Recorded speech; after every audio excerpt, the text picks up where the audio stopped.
Good morning guys. आज 4 बजे सुबह मैं उठ चुका हूँ and today I am not let. और गाइस आज छठ पूजा का पहला दिन भी है। नहाए खाए छठ पूजा महापर्व है, बिहार झारखंड में सेलिब्रेट किया जाता है। और अभी तो आई थिंक सारे स्टेट्स में सेलिब्रेट कर रहे हैं लोग। ये फॉरेन में भी, इंटरनेशनल लेवल में भी सेलिब्रेट किया जा रहा है और बहुत ही मान्यता है हमारी छठ पूजा का। नहाए खाए आज के दिन लोग कद्दू भात खाते हैं एंड जो व्रती होती हैं वो पवित्र मतलब स्नान करती हैं पवित्रता के साथ एंड देन आफ्टर वो भोजन करती हैं। एंड आज स्टार्टिंग होता है, आज फर्स्ट डे है छठ पूजा का। हमारे घर छठ पूजा तो नहीं होता है क्योंकि यहाँ कोई करने वाला अभी है नहीं फिलहाल। मम्मी का तबीयत ठीक नहीं रहता तो मम्मी नहीं कर पाती है। मेरी नानी किया करती थी एक टाइम पे जब हम लोग छोटे थे। देखो कितने सारे गाय बैठे हुए हैं यहाँ पे मेरे कार के पास, और कुछ उधर है।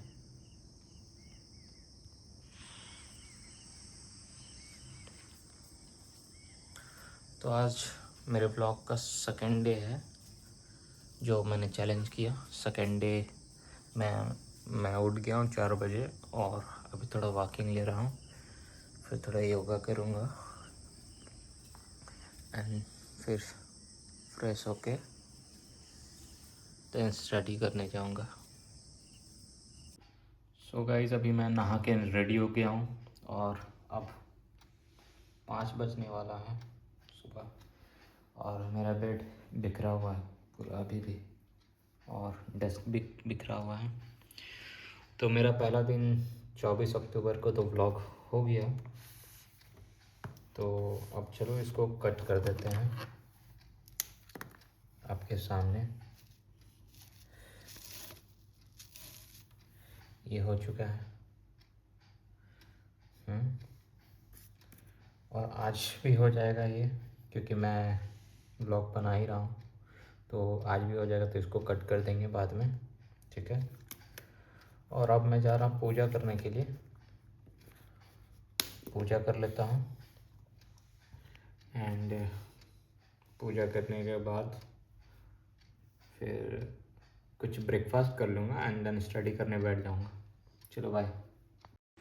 सो फाइनली गाइज मैंने पूजा करने के बाद अब अपना बेड क्लीन कर लिया। बेड क्लीन कर लिया, डेस्क क्लीन कर लिया हूँ और चलो दिखाता हूँ। ये देखो मैंने अपना बेड क्लीन कर लिया है, स्टडी टेबल भी क्लीन हो चुका है मेरा।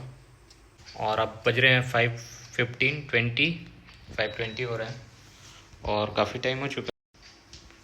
अब मैं जाता हूँ थोड़ा एक्सरसाइज वगैरह कर लेता हूँ, फिर कुछ खा लूँगा, ठीक है। ब्रेकफास्ट वगैरह कर लेता हूँ एंड देन स्टडी करने बैठता हूँ एंड फिर मिलेंगे स्टडी करने के बाद, और स्टडी करने से पहले भी हो सकता है। चलो कितना सुंदर छठ का गाना बज रहा है भाई। घर के ताने और छठ गीत के गाने एकदम दिल पे लगते हैं। वैसे तो मुझे घर पे कोई भी ताना नहीं मिलता जॉब के लिए, बिकॉज़ मेरे पेरेंट्स जो हैं बहुत ही ज़्यादा सपोर्टिव हैं और उन्होंने कभी भी मुझे ये नहीं बोला कि तुम अपना तैयारी मत करो। देखो हर एक पेरेंट्स चाहते हैं कि उनका बच्चा जो है जल्द से जल्द नौकरी ले ले, सेल्फ़ डिपेंड बन जाए। इसीलिए नहीं कि वो उनको कुछ पैसे कमा के दे। मेरे पेरेंट्स में तो ये चीज़ कभी है ही नहीं, क्योंकि अब मेरे पापा जो हैं वो रिटायर करने वाले हैं, नवंबर में रिटायर कर जाएंगे एंड उसके बाद फिर उनको तो मतलब कंपनी जो है वो, क्योंकि गवर्नमेंट एम्प्लॉय हैं तो कंपनी उनको इतना दे देगी कि उनको लाइफ टाइम के लिए उतना सोचना नहीं पड़ेगा, ठीक है। उतना सोचना ही नहीं है। एंड इवन उनकी पेंशन भी आएगी, ज़्यादा पेंशन नहीं है, तो 3-4 हज़ार रुपया कुछ पेंशन है मंथली। तो वो भी पेंशन कुछ ज़्यादा नहीं होती है। अगर एक इंसान उसमें से चला जाता तो वो फिर आधा हो जाता है, ठीक है। तो ठीक है, वो लोग तो अपना मैनेज कर ही लेंगे। एंड जब तक मेरी नौकरी नहीं लगेगी वो मुझे भी खाने पीने के लिए दे देंगे, क्योंकि मैं उनका बच्चा हूँ, तो मुझे तो ऐसे नहीं छोड़ सकते ना। तो पेरेंट्स है तो उन्होंने अभी तक मेरा साथ दिया है और कभी भी किसी चीज़ की कमी मुझे होने नहीं दी। मैंने जितना किताबें उनसे मांगा बचपन से लेकर आज तक, मोटी मोटी किताबें, महंगी महंगी किताबें, कभी मना नहीं किए। जो पसंद आई हैं सारी डिमांड्स पूरे किए हुए हैं उन लोगों ने मेरे। लेकिन मैं अभी तक उनके लिए कुछ नहीं कर पाया। हम हैं 3 भाई बहन, ठीक है। मेरी 2 बड़ी सिस्टर्स हैं एंड मैं सबसे छोटा हूँ, ठीक है। तो दोनों सिस्टर्स जो हैं मेरी, उन लोगों को भी पढ़ाया गया। ऐसा नहीं है कि किसी को कम पढ़ा किसी को ज़्यादा। मेरे पेरेंट्स ने तीनों को इक्वली समझा है, लड़का लड़की का डिफ्रेंसिएशन कभी नहीं किया।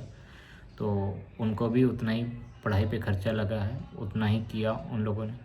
मेरे पेरेंट्स चाहते थे वो भी कुछ अच्छा करे, लेकिन देखिए जितना जिस पे कैपेबिलिटी रहती है, मेरे सिस्टर्स में जितना कैपेबिलिटी था उन्होंने अपना पढ़ाई किया। उसके बाद फिर उनसे नहीं हुआ शायद, तो उन लोग मतलब उस लेवल का नहीं पहुंच पाए। मेरे पापा तो चाहते थे कि वो लोग जॉब करें उसके बाद शादी करें, बट सिचुएशन ऐसा आया कि फिर उनको वेडिंग करना पड़ा, शादी कर लिए। और अच्छा हुआ रिटायरमेंट से पहले वो दोनों बहन मेरी किसी अच्छे घर पे सेटल हो गई एंड बच गया अब मैं।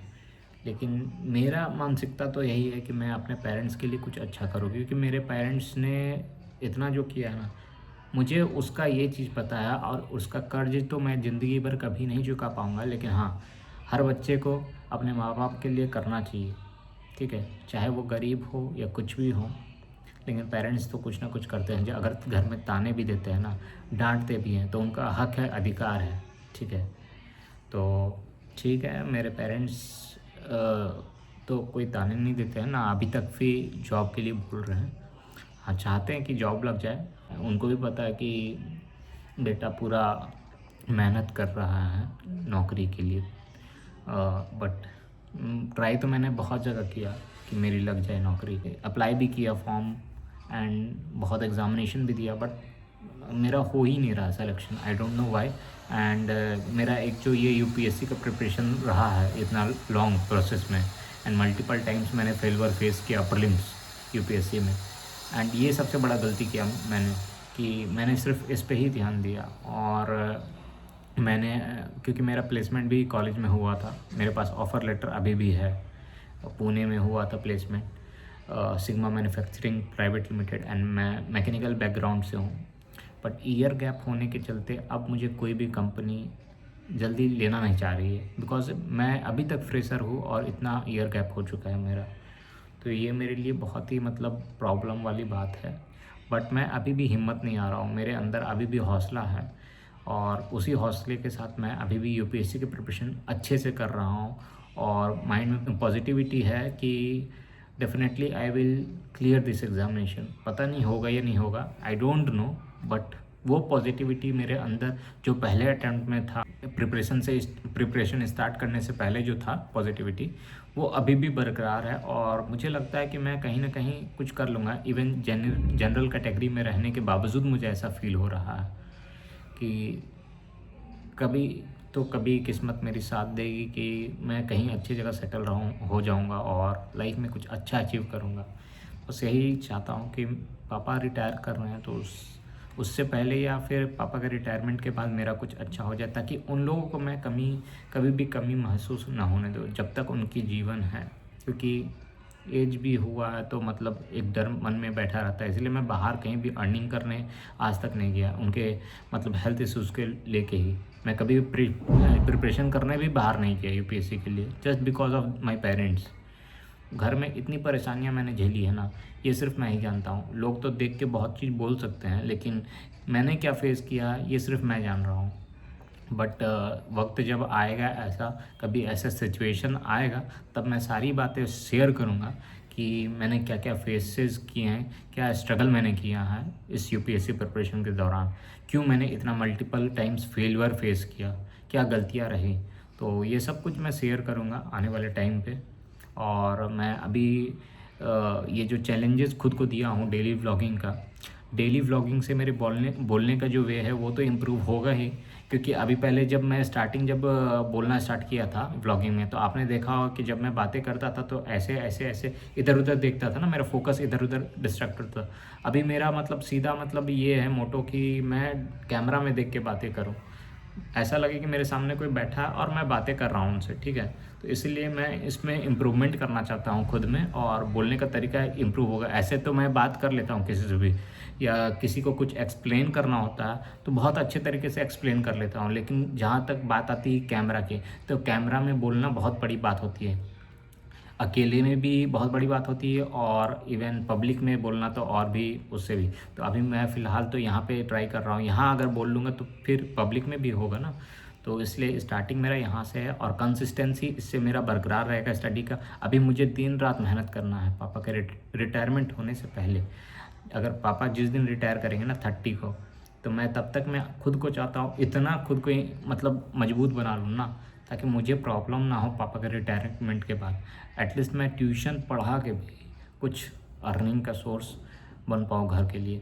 तो इसलिए मैं अच्छे से प्रिपरेशन कर रहा हूँ और दिन रात लगा हुआ हूँ, और आप लोग का सपोर्ट चाहिए बस।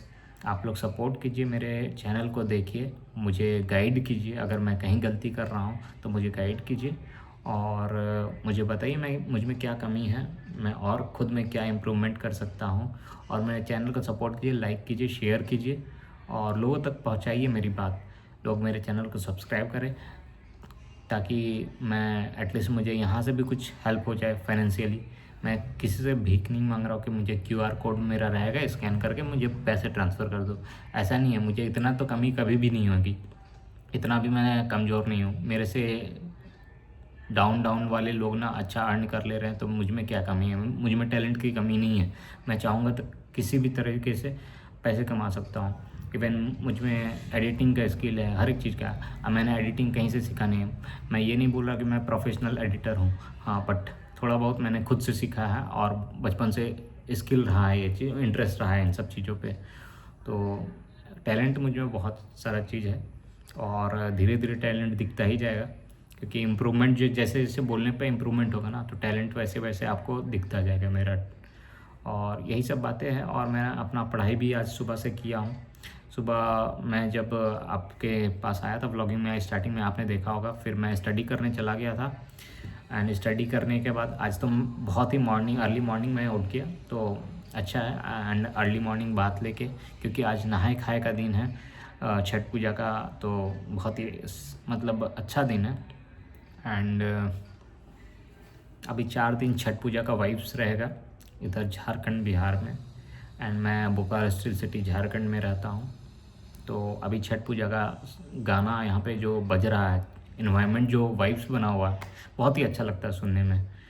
और इसीलिए मेरे घर तो छठ पूजा होता नहीं, क्योंकि करने वाला अभी है नहीं। मेरे बचपन में जब मैं छोटा था मेरी नानी किया करती थी, बट उनका जब हैंड फ्रैक्चर हुआ तब से उन्होंने भी मतलब करना बंद कर दिया, बिकॉज उनसे हो नहीं पाया। मॉर्निंग में मैं अपना पढ़ाई अच्छे से किया, उसके बाद फिर मुझे नींद आ गया था। जीएस पढ़ते पढ़ते मुझे नींद आ गया, मैं सो गया था। उसके बाद अचानक से मेरे फ्रेंड का कॉल आया। मेरा एक फ्रेंड है, दीपक नाम है उसका, मेरा एक फ्रेंड है, वो अब ट्यूशन वगैरह पढ़ाता है, इवन प्लांट में भी, बोकारो स्टील सिटी प्लांट में प्राइवेट में जॉब करता है। तो उसने मुझे कॉल किया था, कुछ काम था, काम नहीं था मतलब मुझे, मतलब उसको कुछ ऐसा देना है हम लोगों को। तो वो आया था मुझसे मिलने के लिए, एंड कुछ पैसे थे वो उसने मुझे दिया, बिकॉज़ वो हमसे कुछ सामान परचेज़ कर रहा है, फर्नीचर वगैरह। क्योंकि अभी हम जो है ना रेंट पे रहते हैं, तो रेंट पे रहते तो ज़्यादा मतलब हम नहीं चाहते कि इधर से उधर सामान वगैरह करें, तो हम सामान रखना भी नहीं चाहते हैं। खुद का अभी हमारा घर नहीं है, अभी हम जो घर पे रह रहे हैं ना, ये रेंट का घर है। इसमें पापा मेरे 10,000 देते हैं, इवन इलेक्ट्रिसिटी बिल जो है वो अलग है। तो बहुत ही ज़्यादा मतलब कॉस्टली भी पड़ जाता है। और इवन अगर मुझे अगर मुझे कहीं और जगह रूम मिल गया, बिकॉज़ हम लोग ढूंढ रहे हैं, रिटायरमेंट के बाद इतना महंगा दे के रहना मतलब पॉसिबल नहीं हो पाएगा, तो हम लोग ढूंढ रहे हैं। और इतना इधर उधर फर्नीचर लेके जाना आना बहुत ही, जब तक खुद का घर नहीं होता है ना, तो बहुत ही दिक्कत वाली बात होती है। इसलिए हम लोग ये सब कुछ हटा रहे हैं। हटाना तो नहीं चाहते थे, क्योंकि बहुत ही अच्छा चीज़ है, और लकड़ी का चीज़ जो है ना अभी बहुत महंगा है। अभी खुद बनाने जाओगे ना आप, सोफ़ा, डाइनिंग टेबल, ये सब चीज़ तो बहुत ही कॉस्टली पड़ेगा। बट फिर भी मजबूरी में हम इसको बहुत ही सस्ते में अपने फ्रेंड को ही, बिकॉज फ्रेंड था तो उसने डिमांड किया था कि मुझे ही दे दो, तो वो ले रहा है हमसे, और हमने उसको सोच लिया कि सेल कर देते हैं। तो वो लेके चला जाएगा कुछ दिनों में उसको, और फिर हमारे पास ना डाइनिंग टेबल रहेगा ना सोफ़ा रहेगा। और धीरे धीरे सोच रहे हैं बेड भी हम लोग कुछ एडजस्ट करेंगे, मतलब देखते हैं कैसे क्या होता है आगे चल के। मम्मी तो बोल रही है सब कुछ हटा दो, इवन कार भी, क्योंकि इतना सब हमसे पॉसिबल नहीं हो पाएगा ना रखना। अब देखते हैं धीरे धीरे आगे क्या होता है। भगवान ने चाहा, अगर छठ पूजा का टाइम चल रहा है अभी, अगर छठ माँ ने चाहा तो मुझे बहुत कुछ मिल जाएगा, इतना कुछ मिल जाएगा कि मैं अपने पेरेंट्स के लिए कभी कुछ कमी ना होने दूँ। जितना वो लोग हटा रहे हैं उससे ज़्यादा मैं उनको ला के दे दूँ। और अगर किस्मत में ही ना हो तो फिर मुझे कुछ भी नहीं मिलेगा।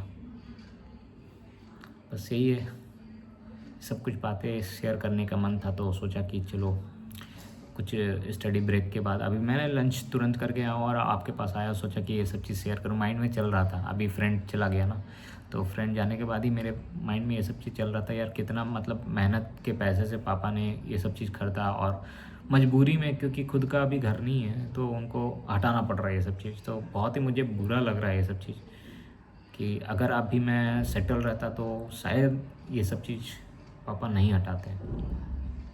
मुझे बहुत ही ज़्यादा बुरा लग रहा है, क्या करूँ। आई विश कि मैं एक जल्दी सेटल हो जाऊँ, जल्दी अच्छी नौकरी मिल जाए मुझे। पूरा ट्राई कर रहा हूँ इधर उधर, अच्छा नहीं लग रहा मुझे। आप लोग भी मेरे लिए विश करें कि मैं जल्दी से कोई अच्छी जॉब ले लूँ और मम्मी पापा का सपोर्ट बनूँ। आपको पता है कि मेरे से जो छोटे छोटे बच्चे हैं ना, मतलब मुझसे जूनियर जो हैं, जो मेरे से एज में भी कम है, इवन मतलब क्लास में जूनियर भी रहे हैं, उन लोगों का वेडिंग हो रहा है। मतलब मेरे रिलेटिव में भी जो है ना, कुछ ऐसे लोग हैं जो कि मेरे साथ पढ़े हुए हैं, मेरे बैचमेट रहे हुए हैं, तो वो लोगों का शादी हो रहा है। और सोचिए रिलेटिव में अगर आपको कोई इनविटेशन देता है कि मेरे शादी में आइएगा, आप मेरे शादी में आओ, इनवाइट कर रहे हैं, तो आप ये चीज़ सोचिए कि एज एन एस्पिरेंट, जब आप बेरोज़गार हो, आपको नौकरी नहीं लगी है, तो आपको क्या फेस करना पड़ रहा होगा कि उनके शादी में आप किस मुंह से आप जाओगे, एंड कैसे। अगर नहीं भी जाओगे तो क्या सोचेंगे वो लोग कि यार इतना घमंड है, नहीं आ रहा, ये नहीं आ रहा। और अगर आप जाओ तो हर एक के मुंह में यही सवाल रहेगा कि आपका बेटा क्या कर रहा है, एंड बेटा का सर ऐसे नीचा झुका रहेगा और बाप कुछ बोल नहीं पाएगा। एंड मैं कभी मार्केट पे जाता हूँ ना, जब कुछ भी सामान, क्योंकि पेरेंट्स के साथ ऐसे मुझे जाने का बिल्कुल भी मन नहीं करता, लेकिन मजबूरी में मुझे ही लेके जाना पड़ता है, सारा रिस्पॉन्सिबिलिटी मेरे ऊपर है, तो पेरेंट्स को मुझे लेके जाना पड़ता है। और जब भी कुछ परचेज़ करना होता है ना, तो वहाँ पे जब शॉप में जाता हूँ तो कुछ परचेज़ होता है, तो बिलिंग का जब टाइम आता है ना, तो बिलिंग करना पड़ता है। जब पापा कर रहे होते तो मुझे बहुत ही ज़्यादा ख़राब लगता है कि यार मेरे होते पापा बिलिंग कर रहे हैं। तो ये सब चीज़ सोच के मुझे बहुत ही बुरा लगता है अभी अंदर से। मतलब मैं बहुत ही ज़्यादा इमोशनल फील कर रहा हूँ, रोना आ रहा है, लेकिन क्या करूँ, यही बात है।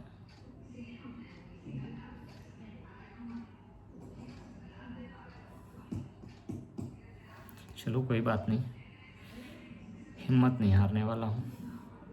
जॉब तो लेके रहूँगा, जॉब हो या कुछ भी हो, पैसे कमा के रहूँगा। और मुझे खुद पे विश्वास है कि मैं इतना पैसा कमाऊँगा ना, एक दिन इतना पैसा कमाऊँगा कि जितना किसी ने सपनों में सोचा भी नहीं होगा। बहुत मेहनत करूँगा। मेहनत करने से मैं कभी पीछे नहीं हटता हूँ, लेकिन मेरी किस्मत अभी साथ नहीं दे रही है, पता नहीं क्यों। किस्मत सच में मेरी साथ नहीं दे रही है। अगर किस्मत साथ दे देती ना, तो मेहनत से तो मैं पीछे कभी नहीं हटता हूँ। किस्मत खाली एक बार साथ दे दे। देखो मैं किस तरह से मेहनत करता हूँ, चाहे जॉब में हो, चाहे बिजनेस में हो, हाथ पैर में मारने में कहीं पे भी मतलब पीछे नहीं रह रहा हूँ। मैं इधर उधर हर जगह, लिंक्डइन में भी मैंने, लिंक्डइन छोड़ो, मतलब बहुत जगह, इंडीड में भी मैंने अप्लाई किया हुआ है, हर जगह बहुत सारे कंपनी में मैंने अप्लाई किया, लेकिन मेरा नहीं हो पा रहा। सब मुझे रिजेक्ट कर रहे हैं ईयर गैप की वजह से। एंड मेरा कोई एक्सपीरियंस भी नहीं है, कोई स्किल भी ज़्यादा नहीं है। इस ज़्यादा क्या, मतलब कोई स्किल ही नहीं है मेरे, सच बता रहे हैं ना। मैंने कोई कंप्यूटर का कोर्स किया है ना कुछ किया है। आता सब कुछ है, लेकिन सर्टिफिकेट सब डिमांड करते हैं ना कि आपने सीखा है नहीं, अब ये तो दिखाओ, नॉलेज क्या है आपके पास। तो ठीक है, चलो कोई बात नहीं। मुझे उतना जॉब में जाना भी नहीं, इंटरेस्ट भी नहीं है इधर उधर जॉब में जाने का, क्योंकि लोग बुलाएंगे कि आप चेन्नई चल जाओ, गुजरात चल जाओ, एंड वहाँ जाके मैं जॉब कर नहीं सकता। अगर वहाँ चला गया तो फिर पेरेंट्स प्रॉब्लम में पड़ जाएंगे। यहाँ देखने वाला उनको कोई नहीं है ना, उनके लिए एक तो मैं ही हूँ ना, मुझे ही देखना होगा उनको। सारी रिस्पॉन्सिबिलिटी मेरे ऊपर है। मुझे यहाँ रह के, बोकारो में रह के जॉब करना है। और अगर मेरा यूपीएससी क्लियर हो जाता तो मुझे कोई टेंशन नहीं है। यूपीएससी क्लियर होने के बाद तो गवर्नमेंट इतना फैसिलिटी दे देती है कि मैं अपने पेरेंट्स को किसी चीज़ की कमी नहीं होने दूंगा। दूर भी अगर ट्रांसफरेबल जॉब है तो इधर उधर भी रहूँगा तो मुझे कोई भी प्रॉब्लम नहीं होगा, डर नहीं रहेगा कि मेरे पेरेंट्स का क्या हाल है, नहीं है। लेकिन जब तक मेरा वो नहीं होता है तब तक तो मुझे एक डर है ना। किसी भी जॉब में अगर मैं चला गया तो फिर मुझे डर है कि अगर कुछ भी ऐसा सिचुएशन, क्योंकि ऐसे मैंने 3-4 साल में ऐसा देखा है, जब से मैंने यूपीएससी प्रिपरेशन किया ना, मेरे पेरेंट्स के साथ बहुत ऐसा चीज़ हुआ है कि जिसके वजह से मुझे यहाँ पे रह के प्रिपरेशन करना पड़ा, और ना मैं बाहर में जाके जॉब कर पाया। मेरे बहुत सारे जॉब भी लगा था, लेकिन नहीं जा पाया मैं बाहर। एंड और 1-2-3 जॉब हाल फिलहाल में भी लगा था, मतलब आई थिंक 4-5 महीने पहले, क्योंकि पापा रिटायर करने वाले थे तो मैं सोचा कि चलो ज्वाइन कर लेता हूँ रिटायरमेंट से पहले। तो मैंने इधर उधर हाथ पैर मारना शुरू किया और मेरा हो गया था। तो मेरे मतलब पापा अलाउ नहीं किए, और मम्मी को भी पसंद नहीं आ रहा था कि ये बाहर जाए। इकलौता जब होता है ना कोई बच्चा, तो उनके मन में एक डर रहता है कि बच्चा बाहर चला गया तो फिर वो सेफ़ रहेगा ना, हेल्थी फूड ना उसको अच्छा खाना मिलेगा ना कुछ मिलेगा। तो ये पेरेंट्स के भी मन में डर रहता है, इवन बच्चे के भी मन में डर रहता है कि पेरेंट्स का हाल क्या होगा, कैसे होंगे, वो अकेले किस तरह रह पाएंगे। क्योंकि मैं यहाँ रह के देख रहा हूँ ना, मेरे पापा से अब कुछ भी हो नहीं पाता, इवन उनसे जॉब नहीं हो पा रहा, क्योंकि वो 42 ईयर्स जॉब कर लिया ना। तो 42 ईयर्स जॉब करना, ड्यूटी करना मतलब कम नहीं होता। अब वो बाहर, पहले एक टाइम था कि वो दिन भर मार्केट में बैठे रहते थे। उनका एक बोकारो में सेक्टर 4 है, उनको कौन नहीं जानता यहाँ पे सिटी सेंटर में, लेकिन वहाँ पे वो बैठे रहते थे। अब उनसे वो भी नहीं हो पाता, जा ही नहीं पाते, निकलने का उनका मन नहीं करता है। कुछ सब्जी भी लाना पड़ता है तो वो मुझसे पूछते हैं कि साथ में चलोगे, या कहीं भी मार्केट जाना होता है तो मेरी मम्मी का ऑपरेशन हुआ है 2 साल पहले। तो ऑपरेशन के बाद तो वो बाइक में बैठ नहीं पाती है, तो उनको कार से ही जाना पड़ता है, और कार ड्राइव करने वाला एक मैं ही हूँ घर पे, तो इसलिए प्रॉब्लम होता है सब चीज़ में। कोई बात नहीं, सब कुछ ठीक हो जाएगा। बस आप लोग का ब्लेसिंग्स मेरे ऊपर रहे, और कुछ नहीं। ये सब चीज़ बातें था शेयर करने का, सोचा कि चलो व्लॉग भी बन जाएगा इसके, और बातें भी शेयर कर लूँगा। क्योंकि मुझे व्लॉग में ये अच्छा नहीं लगता कि आप पढ़ते हुए दिखा रहे हो, ये कर रहे हो। मुझे शो ऑफ पसंद नहीं है, सच बता रहा हूँ कि पढ़ के क्या दिखाना, क्योंकि कैमरा सामने रहता है ना, तो वो दिखावटी में ही चला जाता, पढ़ाई अच्छे से होती ही नहीं है। सच तो यही है। और मैं जब बिना कैमरे के जब पढ़ रहा होता हूँ ना, मुझे फ़ोन सामने नहीं होना चाहिए। मेरा तो यही मानना है कि जब आप पढ़ाई कर रहे हो तो अच्छे से फोकस्ड वे में पढ़ाई करो, इधर उधर डिस्ट्रैक्शन नहीं होना चाहिए कोई भी आपके लाइफ में। तो इसलिए मैं पढ़ाई करते टाइम इसको रखना ही नहीं चाहता हूँ। हाँ, थोड़ा बहुत दिखा देता हूँ, जैसे कल का व्लॉग में भी मैंने वो टाइम लैप्स वाला आपको वीडियो दिखाया, तो मैंने मतलब थोड़ा सा पढ़ के ऐसे दिखाने के लिए ही वो बना दिया था, बट सीरियसली उस टाइम में पढ़ नहीं रहा था, पढ़ पहले ही लिया था मैंने।